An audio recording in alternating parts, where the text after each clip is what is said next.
Welcome to True Word, Faith for Life with Dr. Shawn, where in-depth biblical teaching meets the richness of original languages and cultural context, bringing the truth of Scripture to real people for real life every single episode. Thank you for hitting the thumbs up and subscribing.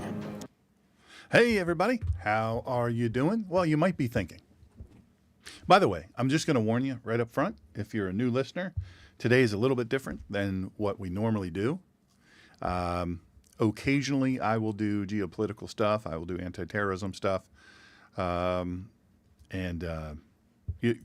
see. If you join up, you'll see. We'd love to have you join us on Rumble and on YouTube. True Word, Faith for Life with Dr. Shawn.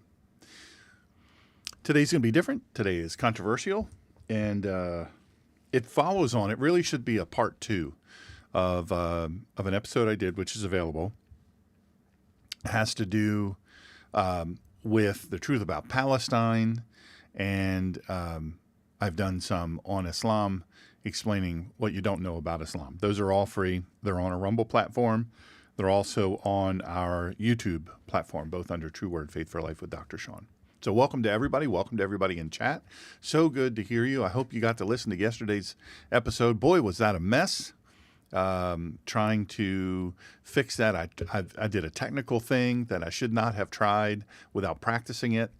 And yeah, that was a mess. I tried to add 2 questions from Dennis, kind of last second questions, but I want him to ask.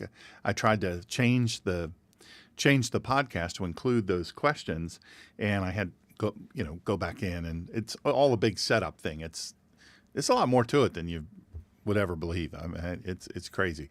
Anyway, all that said to say, for somebody else, probably super easy. They're like, this guy, not very smart guy. This guy showing green. Got all the sheepskin on the wall. He's stupid. He's dumb from Sussex County. This guy. No, I have to tell you, man, oh man.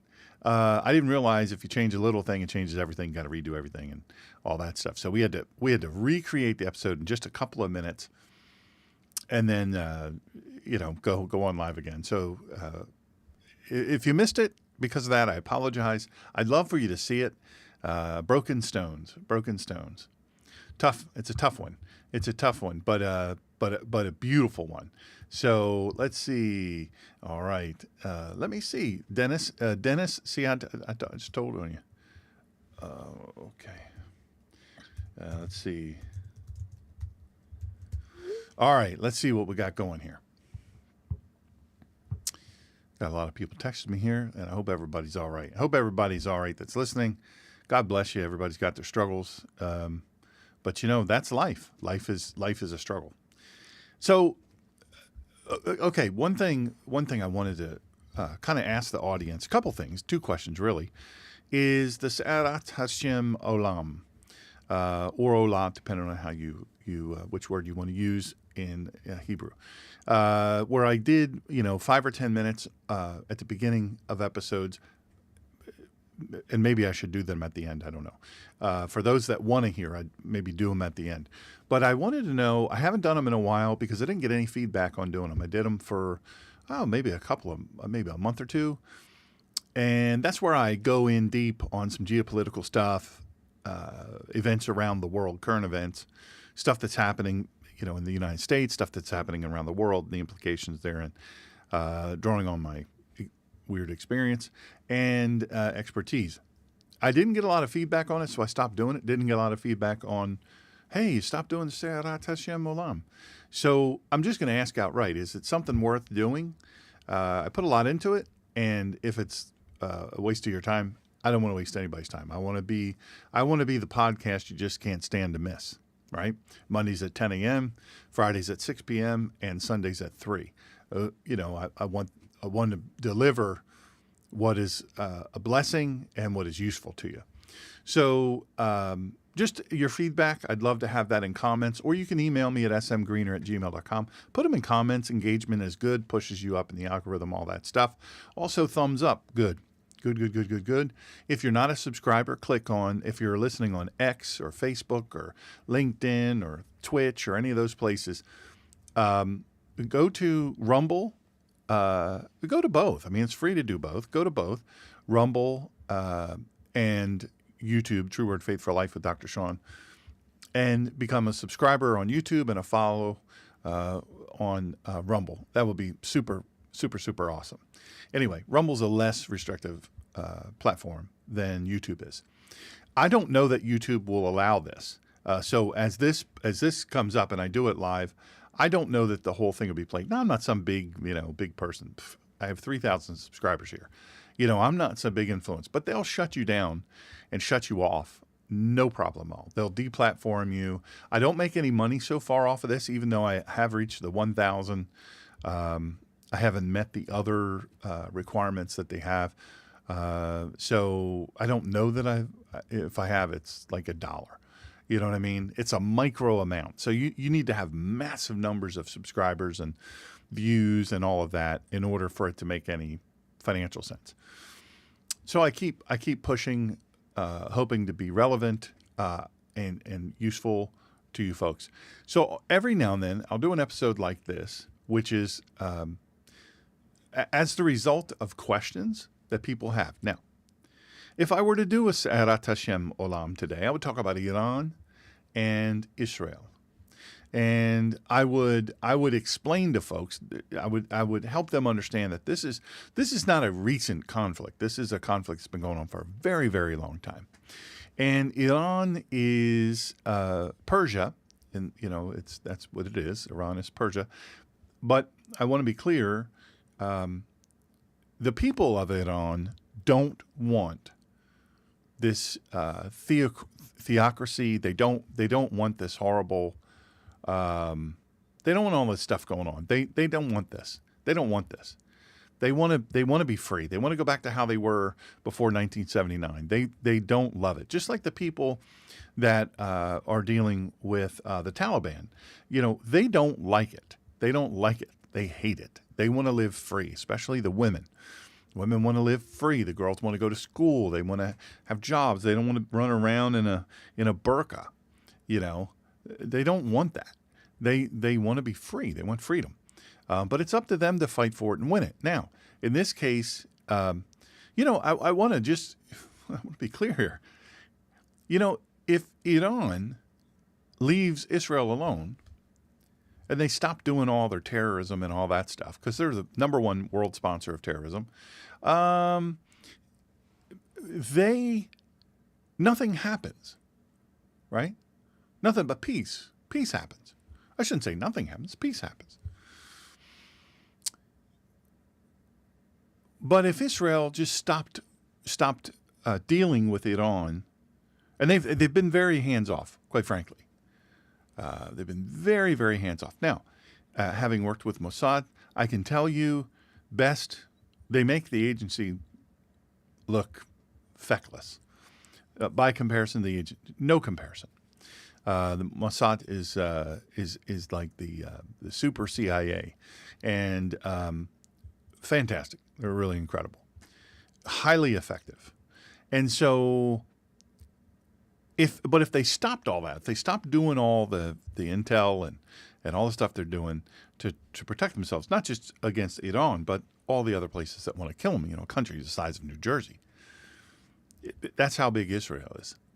It should be much bigger. Now, I've done broadcasts, I've done episodes on really the truth about Palestine. That's one that I give you all the details about where the lines are and where their country really should be. What God gave them, and then what they settled for. Anyway, so if Israel stopped fighting, there'd be no more Israel. They'd wipe Israel off the map. This whole from the river to the sea, that would push Jews into the ocean and drown them. That's what they want. And so Israel has to fight hard for it. Israel's an amazing country, responsible for more critical patents than the next 10 countries, including the United States, combined. They have just an incredible intellect there. The way they operate is quite something. Now, not a perfect country, not by any means. They got their stuff. They got their hurts, habits, and hangups. And you can quibble about Bibi Netanyahu all you want, but the thing is, You know how I got the nickname? We were on a show once in the green room at the same time, and we were chatting back and forth, and he was to go on after me. He was the big guest, and I'm the lead-in. And we were chatting. He introduced himself like, I don't know who he is. He's an amazing man. And so he gave me the nickname, The Ninja Pastor, which my dear friend, who is now in heaven, Jerry Summers, said, we need to trademark that. And so we did. Anyway, the point is he has a clear understanding of what Israel really needs to do. He's a master of Scripture, by the way, an incredibly knowledgeable Jew, incredibly knowledgeable, educated in the United States at the highest institutions, very, very, very, very genius sort of dude. Well, he understands what he's up against. The problem is politics, right? So politics geopolitical strife, this deal. From other countries that say, hey, I don't want to be dealing with all this. I'm going to put this pen in my pocket, make me seem smarter, right? I need some round glasses. I had some round glasses for a while, and people said, oh, they really make you look studious. Miss Colleen didn't love it, but I like them. Anyway, that has nothing to do with this, by the way. Iran doesn't care about round glasses. They don't care at all. Anyway, so, Israel, they just want to be left alone, right? They generate tremendous things, tremendous value. It's an incredible, incredible country. But they have their struggles, right? They have people make aliyah, which is aliyah is to ascend, to come to the homeland from anywhere around the world. You're a Jew, you say, I want to go back to the homeland, right? The biblical homeland. You go back, you make aliyah, you become a citizen there, and it's packed. It's kind of packed, and you got people lobbing missiles and rockets at you all the time from all around you, and not for nothing. That's a little stressful. Yet they're some of the happiest people in the world, and you wonder why. You say, okay, what's behind that? So, leading to what's going on now, right? I had a buddy of mine, Mossad guy, older man, still in Mossad. There's no age limitation over there. You can be effective at a very old age. And many of their operations have been carried out by elderly people and very young people that look like children, but they're, they just look young. And, they work with that. Amazing. Mossad is amazing. Anyway, so my buddy, he's in his 80s now. He's involved in some very, very major operations, one of which against Iran, and where they infiltrated their power grid system. And there's a series called Tehran. I think it's called Tehran. I don't remember what it's called, but I think it was on Apple TV, or I don't remember what it was, but it was very good. I don't think they make it anymore, but did a few seasons of it, and very, very good, and very, very accurate. And so the whole thing is like he actually infiltrated their main power company, which is government run, but and worked with another spy, Mossad agent, to strategically have a power outage, just the right time, if you know what I'm saying. Boom, boom. And so they can infiltrate. You remember the beeper mission, where they infiltrated the beeper supply line, and they put bombs in, very small bombs, but bombs nonetheless, in beepers and pagers, and that were used by Hamas and Hezbollah. And so at the appointed time, beep, beep, boom. And you see all of them on video. There were many, many more than what were shown. Some of the people weren't, where there would be video. And they just blew up. Many of them died. Thankfully, a horrible, horrific, painful death, which is what they deserve. It's what they have coming. And some of them were virtually blown in half. And, if you knew the evil of these people, they're just evil. But amazingly, the people around them weren't injured. And that's how Israel operates. That's not how Iran operates. So let's look really quickly at the two things. We got Iran lobbing missiles into civilian areas. They're not hitting military targets. They're hitting civilian targets. They don't care. What do they care? They don't care. They don't care about people. The people of Iran, again, beautiful people. Government, not so much. And that's the case in a lot of governments. Russia, obviously, I operated and dealt a lot with Russia and Ukraine. And I can tell you that Putin, evil, diabolical, just psychopathic. He's just a bad dude. But many of the Russians, most of the Russian people, just general Russian people, they don't want any of this mess. They just want to live. They just want to live. They want to live. They don't want all of this. And most of them love America. They love the West. They are very interested in it. They don't want a war. They don't want to fight Ukraine. They don't care about that. That's a very small faction in a very, geographically speaking, a very small area. Anyway, so where does that lead us to the message for today, right?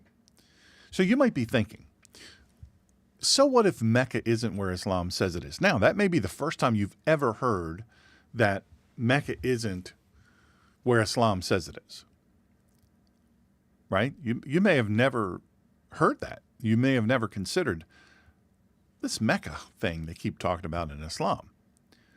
Is this real? Is this true? You might say, so what if Mecca isn't where Islam says? Look, I'm not a Muslim.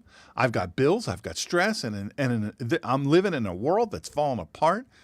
How in the world does this impact me?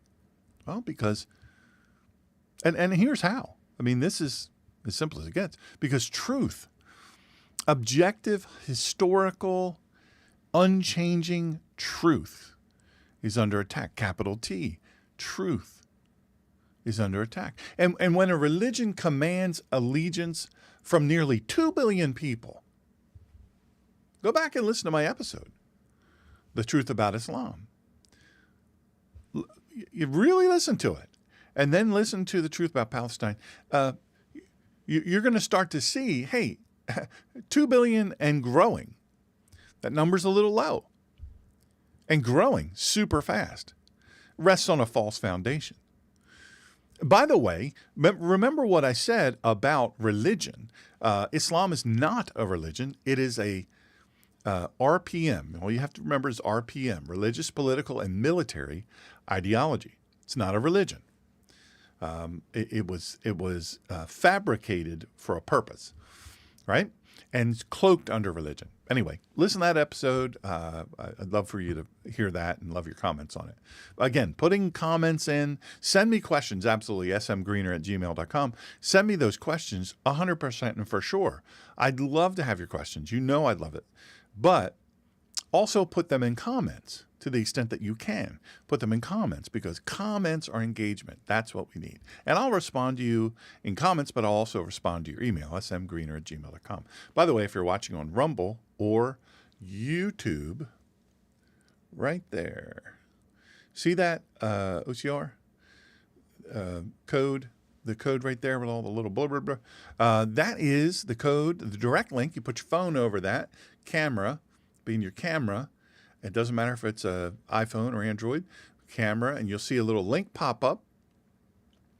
You click on that link, that'll take you to my book, and you can order that today. All of the profits from that book go to furthering this podcast.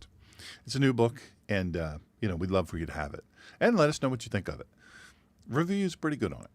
Anyway, and leave a review. By the way, go back to that. If you've purchased the book, go back to that link and leave us a review. That's very helpful. It's the same way with everything runs off algorithm. So, truth is under attack. Capital T, truth is under attack. And when a religion that commands allegiance from nearly just over 2 billion people When this rests on a false foundation, the consequences aren't just theological. They're political, they're military, they're cultural, and they're personal. Look at your community. How much maybe where you live, your community has acquiesced to Islam and the dealings with Islam, the ramifications of Islam. Look at it. I mean, hey, that's real stuff. Politically, the political impact of it, politics. We have Ilhan Omar that's in our Congress. It's insane. It's insane. She can't, by her own faith, she can't swear an oath. Right? We got Keith Ellison of Minnesota. He's now the Attorney General of Minnesota. Can't swear an oath by Islam. The only way he can is if he lies. Taqiyya. And I teach all the different things. There's like 6 different reasons they can lie in Islam in order to advance Islam. Taqiyya is one of them. So, and then there's all the cultural changes and all of the things that have to happen, the sensitivities and all this. So, and by the way, I have many friends, shocking, I know, that are Muslim, and I really, really like them. I have worked with Muslims, and I've entrusted my life to very few of them, but the few that I entrusted them to were worthy of that, and they proved themselves of that. But yet, we also know Extortion 1.7. Google that. Extortion 1.7, where the gold team of DevGru, you probably would know them as SEAL Team 6. There were 7 people on that aircraft, Extortion 1.7, that last-minute Afghans should have never been there. And then we have the whole thing with the ramp ceremony, which I will fault Admiral McRaven forever for that. He had an imam speak, and they did not have an interpreter present, and we had it interpreted by people with CIA level 5 proficiency, and he prayed a curse upon all the dead SEALs and even the dog and all of the West in America. And meanwhile, they're standing there, thank you. Being very, because they had 7 people also die. The 7 people are, I think, part of the reason why they died. Anyway, different episode, and one in and of itself. I have many experts who I can have come on and talk about that, even some who lost their sons on Extortion 1.7, and we can talk about that at some point in the future. Anyway, if you're interested. So, in chat, C. Mitchell says, I would not want to be on a Mossad's list. No, you would not. You would not want to be on Mossad's list. They are pretty dramatic. And C says at the start of the show, because the endings are usually dramatic. Thank you. I appreciate that. I'll take that as a compliment. And Miss Sharon, I appreciate your chiming in with your input as well. Currently having current events explained. Thank you. The feedback is good so far. So I will look at re-entering that just because I respect. By the way, Robert, glad to see you. I hope you're okay. We have all been praying for you.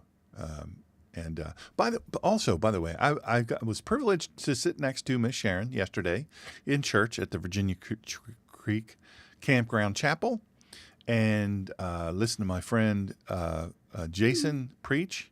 And it's Pastor Russell Wright is the pastor there, and they have a chapel there. It's a wonderful service. Got to see my friends do a puppet show, Not What Would You Think. Amazing, just amazing puppet show. But I got to sit next to Miss Sharon, and she gave me and Miss Colleen the most lovely gift. And she's very crafty, very, very crafty. She can make really cool things. And so I will treasure that always, just so you know. Thank you so much for that. That touched my heart so much. You have no idea. Anyway, so when entire regimes and radical ideologies justify violence, oppression, and the rewriting of history based on a city that might not even be what they claim. Because remember, Mecca, Martin, good to see you, brother. Love you, man. So we've been praying for you as well. So when the entire thing is centered on Mecca, right? You may not know, but they go to Mecca. They make the pilgrimage to Mecca, and they're all there, and the center, and there's a big long explanation for all of it. I won't go into all of it right now, but because I need to get to the history and the geopolitical other stuff, and then the historical documents and the connections and all that, the tethers, everything is tethered. But not for nothing. The entire regime of Islam and the radical ideologies. You say, well, Christians have had their thing, and Jews have had their thing. They've done their thing. They've done bad things. Listen, they're not blowing people up. Well, we say, well, you talked about the beeper thing. Well, I wonder why. Because they blew up the people, the beepers, on the people who were blowing up Jews, killing Jews, vowing to eradicate, eliminate, make disappeared the Jews. That's the real deal now. We got to be honest about what's real and what's not. That's what the real thing is. So my point is this a whole different thing. The whole thing is a radical ideology. Now look, I understand that you may have friends or neighbors who are Muslim who are nice. And you say, my kids play with their kids. They're lovely people. I just can't believe they would be this or that. I understand. 100% I understand that. I get it. I 100% get it. And for me personally, I get the challenge of, wait a second, the hijackers lived in neighborhoods and worked with people and over a decade here. I don't understand. They came over to our house. They came to barbecues. They were like our friends. They can't possibly be. And they were. I'm not saying all of them are like that. Look, a religious, political, and military ideology, religion for those who kind of blindly follow, for many, they don't know all this stuff. They don't have the knowledge of it, right? And I'm teaching the Bible, right? And True Word, Faith for Life with Dr. Shawn, Hebraic, language, culture, context, all of these things, the Aramaic, the Koine Greek, all of these things, what the scriptures really mean, all these things. We're teaching these things in depth, and I love to do it, and I love the response I get from you guys from it. That said, you guys are educating yourself. You're intentional. All of this. You read your scriptures, and you're in deep. You're in deep. And listen, let me just say this. Look, there are many Christians. I'm a follower of the way, not a Christian.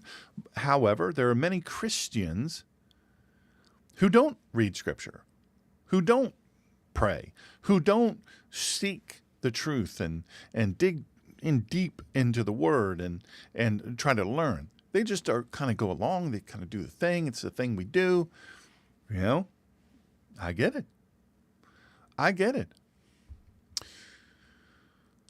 However, to compare that with the sheer number of adherents to Islam who they've never even read the Quran, which I've read the Quran in multiple languages 4 different times, and then several times in English, in different English translations. The Umdat al-Salik, which is the reliance of the traveler. That's the real book on Muslims, how to be a good Muslim.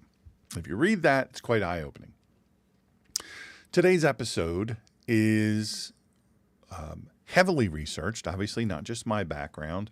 It's a weird background, I assure you, but it's also through friendships with different scholars, the writings of different scholars who really have made a difference. They've made a difference. They've done the research, and it's all heavily footnoted. I can actually email you my footnotes if you'd like that, my bibliography, if you will. If you send an email to smgreener@gmail.com, you got to be a subscriber to either, I'd like both, Rumble, click on follow, and then True Word, Faith for Life with Dr. Shawn on YouTube. I'd love for you to do that. I will send you my footnotes and my bibliography and all that. Anyway, from this episode. Hey, look, some people want that. I'm one of those weird people. Oh, by the way, Miss Sharon, yesterday I complimented on air your note taking. I happened to notice your note taking, and it's the same method I use, and it's the same method I would teach in Bible college. I would explain to people, listen, as I'm rattling off scriptures, because I'm going to use a whole lot of scriptures usually in my teaching and my preaching, it is easier and more effective if you have a line, a series of lines going down, or one line over here for the name or book or whatever, the word is. And then if there are numbers, chapter and verse, another line for chapter, another line for verse, you go down. Write the chapter and verse first and then go back and write it like if Psalms, 23:2. Well, you might not remember, you're going to remember Psalms. You're going to remember that. That's going to stick out. But the numbers you might not remember, and it's precise, got to be precise, 23:2. I'm just using that as an example. Write the numbers down first, then go back and write down the word, Psalms, Revelation, whatever. So I complimented you, Miss Sharon, on your note-taking. It's excellent, excellent, excellent. And I know several others of you do. You write excellent notes. You take excellent notes. By the way, C. Mitchell mentioned I would not want to be on Masad's list, and I started to mention I got off on a track talking about my friend, 80-plus years old. Listen, he's a deadly dude. He's a deadly dude. You won't see it coming, and they're very effective. I believe, I'll just state this for the facts, for the record. I believe that even though I understand President Trump has said, hey, man, I don't want you to go assassinate Iran's supreme leader and all the religious leaders, the theocratic leadership, because they're the real nut jobs. They want to basically end the world. They want a nuclear. They want to end the Jews and the West first, and then they don't care if they get blown up in the process. They don't care if this all ends, because for them, it's a death cult. We're a culture of life. They're a culture of death. It's a death cult. Anyway, so publicly, President Trump says, I don't want you assassinating the leader. Even though, by the way, they have a hit out on, obviously, Benjamin Netanyahu, but they have a hit out on President Trump, Mike Pompeo, and several others. It's a long list. And they're able to carry them out. So we pray for our leaders, pray for our Secret Service, and our different organizations, CIA Protection Group and others, who protect our leaders. That said, he's got to say that publicly. President Trump's got to say that publicly, because that's what he's got to say. The world's got to hear him saying, I voted no. I told him no to that. I vetoed that plan to the extent that the control he has. But in reality, hey, look, if they can blow those folks up, more power to you. I'm going to tell you, if you were able to kill Kim Jong-un from North Korea, Kim, the supreme leader, the beloved one, if you were able to kill him and about 18 levels beneath him, right? He's 18 floors below ground most of the time, by the way. The bunker is one of the greatest bunkers in the world. It can stand great hit. Yeah, the worst of the worst, and you're not going to get to him. And he's got food for years. Food and oxygen generators and yada, yada. You know what I mean? And that's where the leadership and the supreme leader goes, if there's any problem. Anyway, but if you could take him out, and then you could take out 18 layers beneath him, because those people are insane. They're radically following him because he kills even his family members. He doesn't care.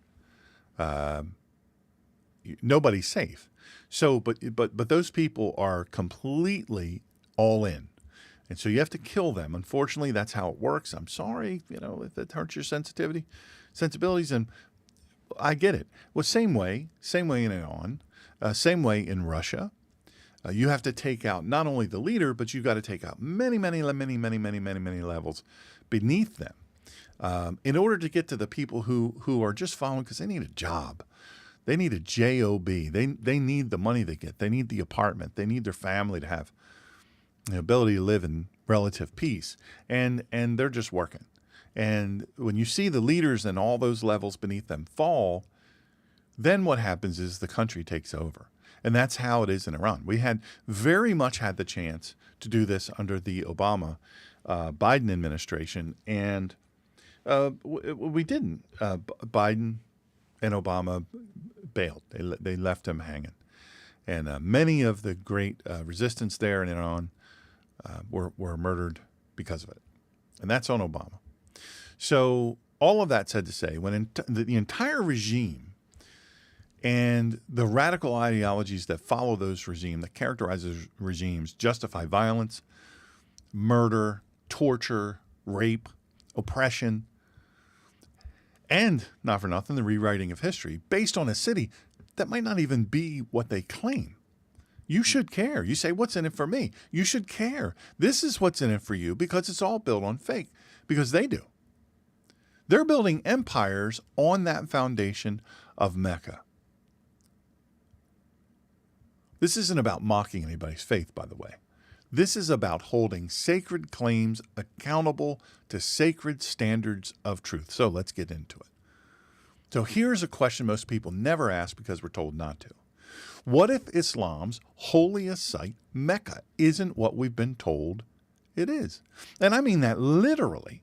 Literally. What if Mecca, the holiest site in all of Iran, all of Islam, holiest site in all of Islam, Mecca, isn't what we've been told it is? What if the city Muslims call the mother of cities, the birthplace of Muhammad, the site of the Kaaba, which is that big black thing you see there, and the sacred pilgrimage of Hajj? What if all of that is based on revisionist religious history, not actual archaeology, geography, or even the earliest texts? Now, before you clutch your pearls, this isn't just some shock jock theory, by the way. We're talking about well-documented academic and historical inquiry, led by great archaeologists, linguists, and even brave Muslim background scholars, a couple of whom I'm friends with. They've been shouting from the wilderness that something about Islam's foundational geography doesn't add up. So we have to walk through this. The traditional Islamic narrative is this, if you didn't know. Muslims are taught that Mecca is the birthplace of Muhammad around AD 570, home of the Kaaba, originally built by Abraham and Ishmael, Abraham and Ishmael. The direction of Islamic prayer, Qibla, toward Mecca, the site of the annual Hajj pilgrimage. Millions and millions of people go there. The city referenced in the Quran as the sacred mosque and the mother of cities for 1.9, actually now it's more like 2.4 billion. The numbers are in dispute, but the fact of the matter is it's over 2 billion Muslims. Right? You think about how many people are in the world. And that number are Muslims. Hey man, you got to pay attention. Got to pay attention. Oh, there must be an emergency because that's the only way that can get through. Let me check and make sure everybody's all right. Everything's all right. So, look, this is settled truth, my friends. Settled truth. And we have to understand it's absolutely critical. There we go. Let's hope that works. Absolutely critical. When you have that number of Muslims, the ratio of Muslims to other or not any religion at all is massive. And for 2 billion Muslims, billion with a B, Muslims, this is settled truth. Questioning it? Oh, you're going to get dead. You're going to get unalived. It's dangerous. It's deadly. But here's the problem. No one outside Islamic tradition mentions Mecca for over 100 years after Muhammad supposedly died. Not the Romans, not the Persians, Iran, not a single geographer, not a single trade ledger, or a single military chronicle, not even a whisper of this city that's supposedly the center of everything in Arabia. Then we have number 2, the historical controversy, a missing city. William Federer, who I've done things with William. Look, Bill Federer, he does the American Minute and just an amazing historian. He doesn't just deal with Islam, but he wrote a great book, did videos, audio recordings and all that. Just amazing. I've seen him do what he does. He's a savant, no doubt about it. But Bill Federer makes the point plainly. For a place supposedly, as supposedly central as Mecca, its silence in the historical record is deafening. I want you to think about it. If Mecca, and this is also what Bill Federer says, if Mecca was a major trade hub, wouldn't Roman or Greek or Persian records show it on maps?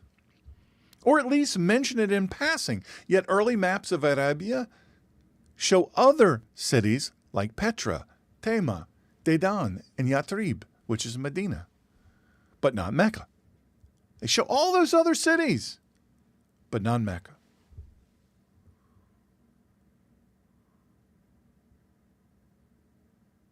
Not on a single map. Not mentioned in a single document. And then, hey, there's this bombshell. Multiple scholars and archaeologists, including Dan Gibson, claim that the earliest mosques point not to Mecca, but to Petra. That's right, Petra in Jordan. If you're unfamiliar, this is the place. Petra is the place of rock-carved tombs in a region full of olive groves, valleys, and rivers, things the Quran describes, but they do not exist in the rocky, arid, desolated basin of Mecca. The Quran describes olives. None grow in Mecca. None grow there. The very Quran, the holy and sacred book of Islam, describes olives and the green and all of this. That doesn't exist in Mecca. Nowhere around it. It's arid, it's rocky, it's desert, it's terrible. It's a basin. No olives grow in Mecca. It references, the Quran references agriculture and water courses. Mecca doesn't have them. They don't exist there. Never have. Never will. It calls the city a place of traffic and bounty, yet it's not on any major trade route from the first few centuries. So where was the original Islamic center? It cannot be Mecca. Then there's number 3, the Petra theory and northern origins. Enter revisionist historians like Patricia Crone, Michael Cook, and Tom Holland, who've taken a flamethrower to the official story. Crone's groundbreaking work, and that's in the bibliography and the footnotes as well, by the way.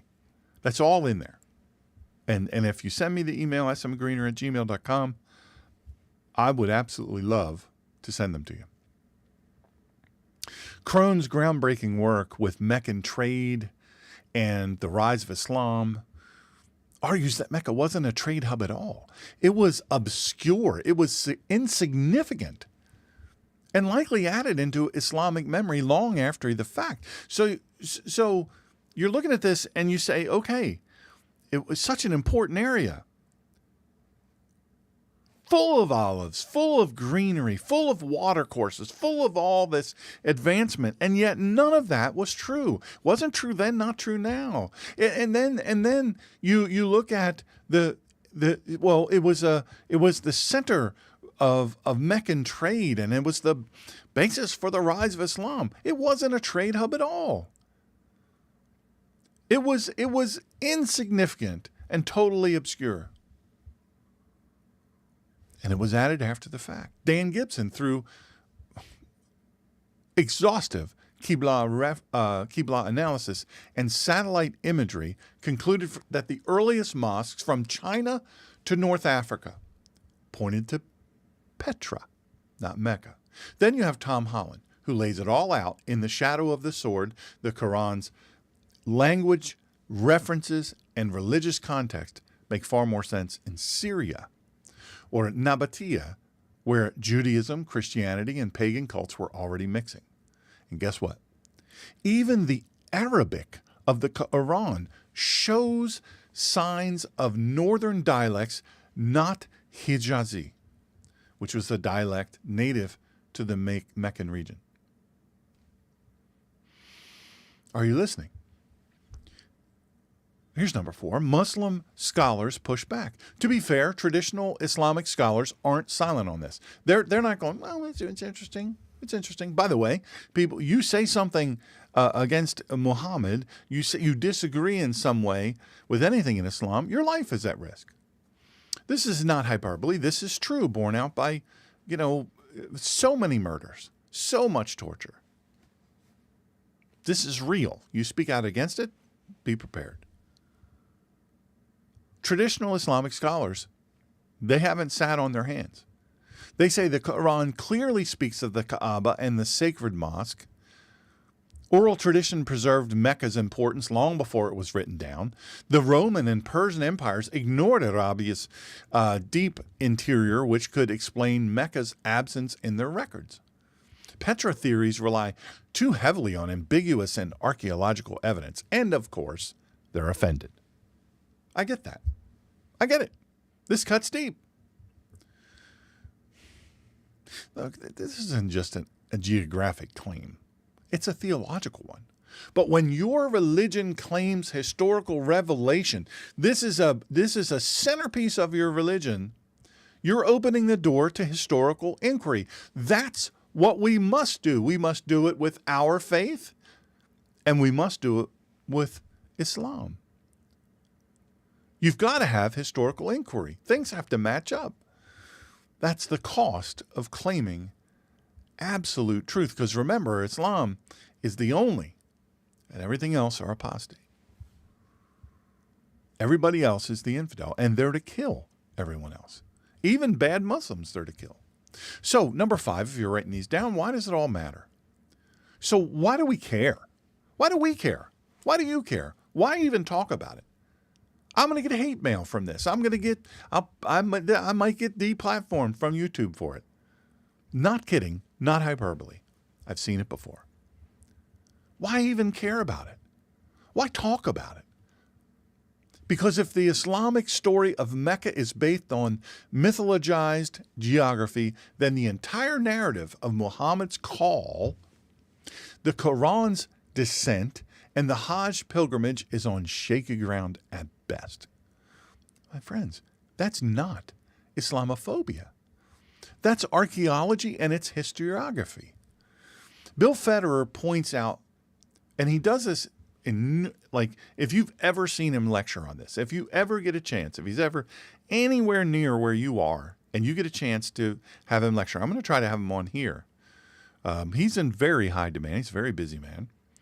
But he points this out on numerous lectures. Islam arose in a power vacuum as the Byzantine and the Persian empires were both in decline. A strong Arab empire needed a unifying narrative. And what better than a sacred city connected to Abraham, trade, and divine revelation? It's political theology, packaged as history. And it's not true. It's not supported in any way. And in a world where radical Islam is resurging, it is absolutely resurging, folks. You have people all over the world out in riots and protests for Palestine and all of this. But really what it turns out to be is anti-Israel, anti-Jew, anti-Semitic. And they're just walking around doing whatever they want. They're in universities in the U.S. and all over the world. My friends, this is real. This is real. This is going on. And the second Holocaust is right around the corner. Because right before your eyes, Islam is centered on killing the Jews. I don't know what it is, dang it. Might be some alarm. I'm supposed to not. Anyway, let me turn this off. Anywho, there we go. We got her. Sorry about that. I have backup screens. I got my iPad backed up, ready to go in case this drops. my main computer, and then I've got a laptop backed up. Oh, man. Right? And C is right. They're all over Twitter/X. Right? They're all over it. This is reality. This is not something made up. This is not hyperbole. A little bright there, aren't I? There we go. A little better. Bright. Barely see. Good lands. Too much light. But you have to understand, radical Islam is resurging all over the world. You've got Europe just totally overrun.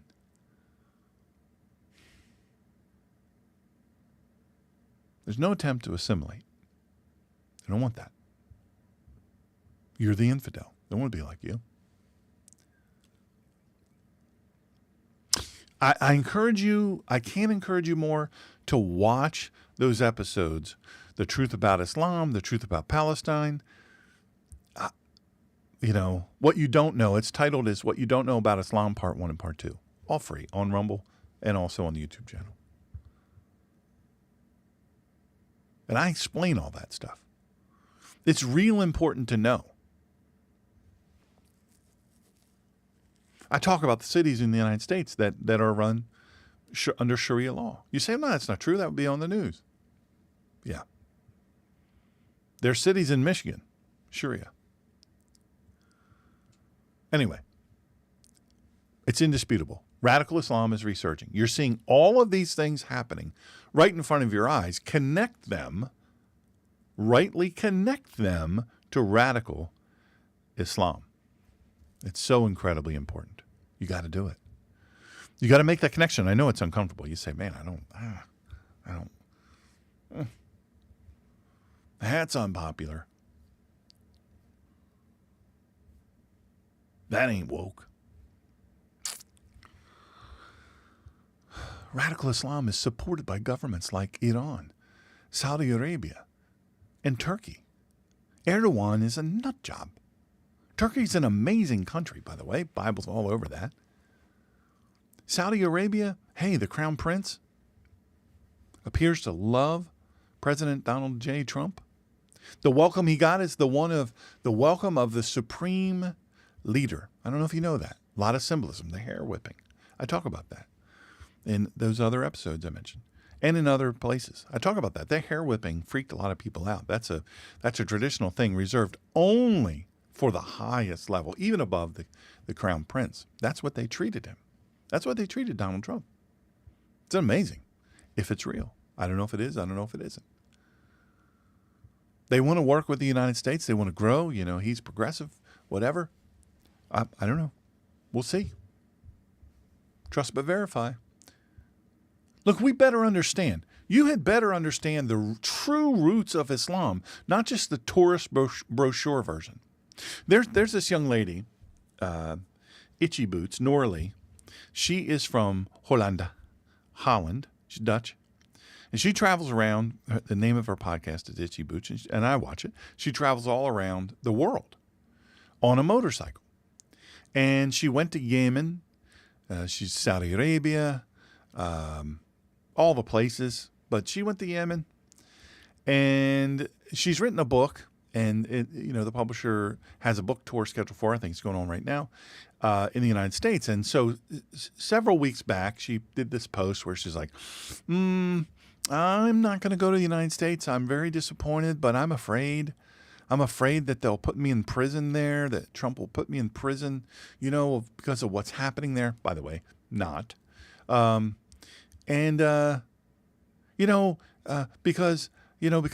of what I do in the places I've been. Oh, yeah. Oh, sure. You're going to get questioned. Oh, absolutely. Try to go into Israel. Listen, try to go several places. They're going to go, no. You don't belong going there. Why are you going there? Well, I'm a motorcycle tourist. I travel all over. And I look at different things and I film it.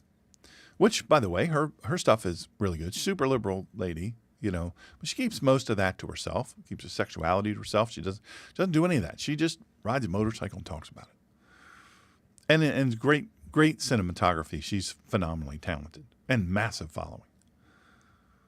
But she did this post and I responded to her and I said, "You're afraid to come to America because You're afraid you're going to get locked up because of the places you've been?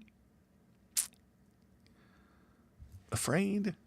Yet you're not afraid to go to any of these countries. You know, Yemen, where you have to be accompanied by bodyguards and a group of men. You can't go anywhere by yourself. And no, not for nothing. Women aren't allowed to ride motorcycles in Yemen. She got some special approval. Just provided these people, the trucks in front, trucks in back, are with her. And she rides the motorcycle they give her to ride. Sure. And she goes on and on about how nice they are to her. Oh, they're so nice. I have people are so wrong about these places. They're not bad people. And you're right. There are many not bad people in many of the Muslim places. But I'll tell you what, filming, and she's filming, when she comes around a corner and there's women in full burqa, I mean, the only thing you see is the screen, the small screen where they're supposed to see out of. By the way, many of them go blind. Many of the women go blind at a very early age. No illness. It just comes from seeing through dark and seeing through these little screens. It jacks you up. It's very bad for your eyes. Anyway, you see them scurry. They scurry. They're not allowed to be on screen. And you see all these setup things where these little kids come to, hello, hello, hello, you know, and there's these exchanges and thank you for coming to our country. We appreciate it. What can we do for you? Here's some water. Now, I will tell you, the people in the Middle East are warm people. By and large, they are warm people. And if you're a guest, they take that very seriously. They like visitors to their country. As long as you do the rules, you follow the rules, you're good to go. But she wrote this post, and I said, come on. You know, I'm a faithful listener. I listen to what you do, and I watch what you do, and you do great stuff. But come on now, now you're being theatrical. You're virtue signaling. You know as well as I know, you're not afraid to come to America. You're just sending a signal to your liberal audience, which they were, you know, I'm so embarrassed of our government. You know, this guy, I won't even name him, Orange Man. It's just so embarrassing.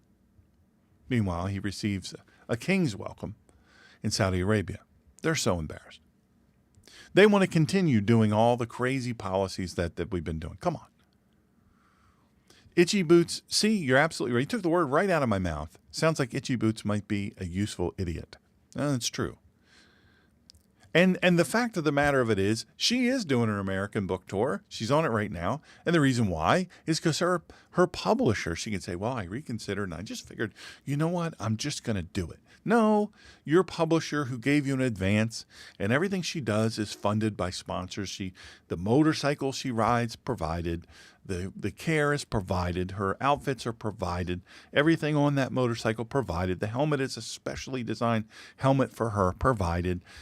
All of her cameras provided. She makes an incredible income doing it. God bless her. She's built it up from nothing. I watched from the beginning. Hi, Charlotte. Good to see you. God bless you. I love that picture on your YouTube. I think you're watching on YouTube. That's an awesome, what do they call it? Thumbnail. So my point is this, is that the publisher came to her and said, look, we've given you an advance. You're going to do the book tour. This is going to happen. And so now she's on it. And I sent that to her very respectfully. I said, hey, come on, let's deal with truth here. I understand your beliefs are what they are. But your experiences are, much like what C said, useful idiot, but I put it in a kind of a gentle way. Like, you understand that you're being manipulated here. You're being used as a political tool. Look how nice these people are. And I want you to wonder a little bit about who these people actually are.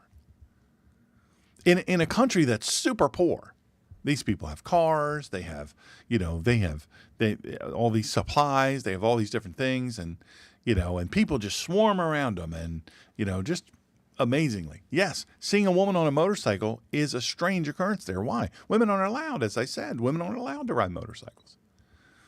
Anyway, enough of that. But the reason I brought that up is because the tourist brochure version of Islam isn't reality. By the way, I just want to share this with you. Masters International University of Divinity. If you're looking for a flexible, affordable, and theologically solid online degree, visit mdivs.edu, mdivs.edu. I'm a proud alum. They don't pay me a dime for this. but they've completely impacted my life in a very positive way. Don't forget to mention True Word Faith for Life with Dr. Shawn this episode, or this podcast, and my name, Dr. Shawn Michael Greener. They'll know who I am, and you'll get 10% off of your certificate program tuition. Now, I know by now, maybe long before now, you must have had the question for me. This question long before now. From the beginning, probably, of this episode, you might have been thinking, but Dr. Shawn, why would Islam lie about Mecca? What do they gain? Right? That's the real question, right? What do they gain? Why would they lie? Why does anybody lie?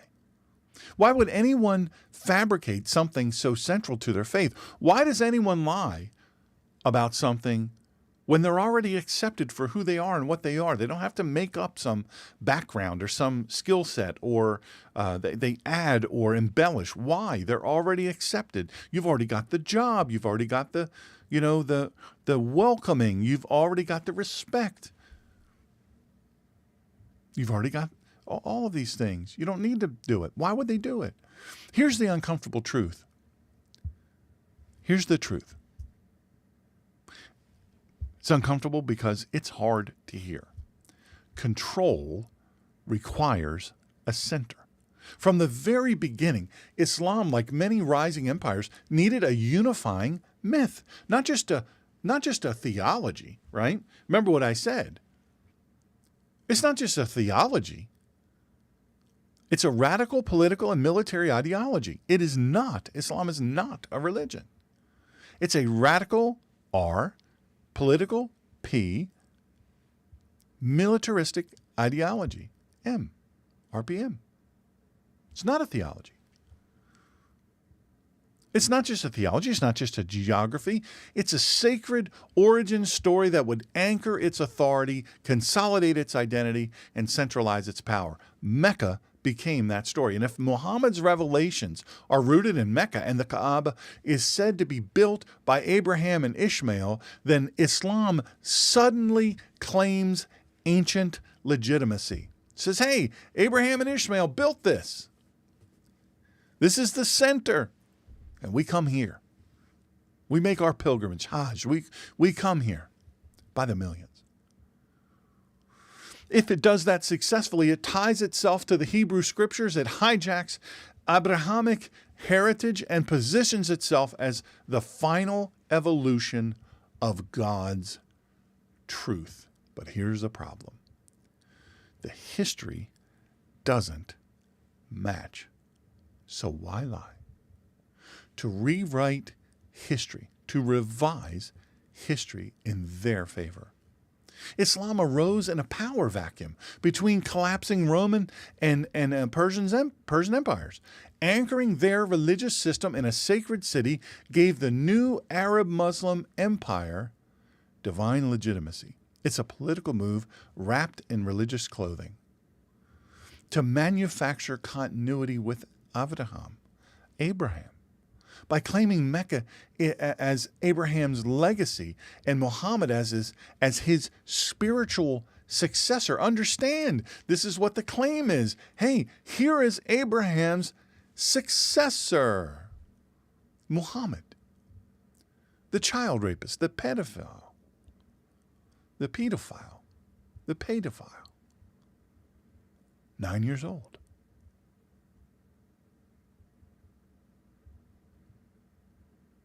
Islam bypasses the Jewish narrative. It says, hey, we don't want that. We don't want that. Don't like the Jews. Supersedes Christian claims. Hey, but don't like the Christians. Look, that's not just theological. It's territorial and it's missional to establish centralized religious control. Think about it. If every Muslim worldwide, 2 billion Muslims, if they must face Mecca when they pray, if they must journey to Mecca at least once during their lifetime for pilgrimage, and they must honor Mecca as the spiritual epicenter of their faith, that's extraordinary power for those who control Mecca. To sustain a global economic and ideological system, this is a power and economy generating system of 2 billion people Billions flow into Saudi Arabia every year because of the Hajj. Entire economies are built on that pilgrimage alone. And the myth of Mecca sustains the Wahhabi grip on Islamic orthodoxy. Without Mecca, the house of cards starts to shake. Why else? Why else would they do it? Why else would they lie? To avoid collapse. If Islam admits that its holiest city is based on fabricated geography, the domino effect is catastrophic. The Quran's credibility, the Hadiths, the entire Islamic narrative of divine revelation, all of it begins to fall apart. So why do they keep lying? Because truth threatens empire. And when your empire rests on a myth, you must protect the myth at all costs. So, is Mecca the real deal? Or is it a sacred fiction, a rebranded Petra, a political tool disguised as divine truth? You decide. You decide. You're grown folk. This will be the 359th video I've done. There's 3,100 and some subscribers here on YouTube. Much smaller number on Rumble. We just got that thing started. And whoever follows me on X and Facebook and all these other things, I don't know. Quora and all that. You've got to decide. You're grown folk. But let me leave you with this. Truth can handle scrutiny. If Islam's, I just did an episode, When is Today? And I talked about in that episode, today you shall be with me in paradise. The one thief says, the penitent thief says, remember me when you come into your kingdom. Even today, you'll be with me in paradise. I talk all about that. If I may say so, that was a good episode. I really enjoyed doing that. But I made this statement. Lots of people say, well, his ways are higher than my ways. I don't understand the timing and all that and what it meant and all this stuff. It all came down to a comma. They didn't have punctuation. A comma was inserted. Things were changed around. Anyway, look, man, you can choose. I try to give you lots and lots and lots of excellent things to read, to watch, to listen. I do my dead level best. I try hard. Ultimately, if you and your faith can't handle the scrutiny, such as Islam, you're not allowed to even question Islam. If Islam's foundation is solid, it shouldn't crumble under a little honest history. But if it does, then that house wasn't built on a rock. So here's the challenge for you. Are you willing to go where the evidence leads? And I'm talking about believers in the Christian faith. I'm talking about Catholics. I'm talking about Episcopals and Methodists and Lutherans and Baptists and all that. Me as a follower of the way. Are you willing to go where the evidence leads, even if it offends culture, religion, or comfort? We've got to look. If we're going to do this, if we're going to look at them, if we're going to look at Islam and we're going to say, hey, man, doesn't add up. By the way, stop cutting people's heads off. Stop cutting people's hands off. Stop throwing people off of a roof with a rope tied to them. Stop beheading people. Stop stoning people. Stop running around the world killing people who don't agree with you. They're not ever. It's not how it's going to work. Your faith, the faith that you have, the faith in which you place your everything. I say it all the time. You've got to decide. Folks, you've got to decide. You've got to make a decision about God. You better decide what you're going to do about Jesus.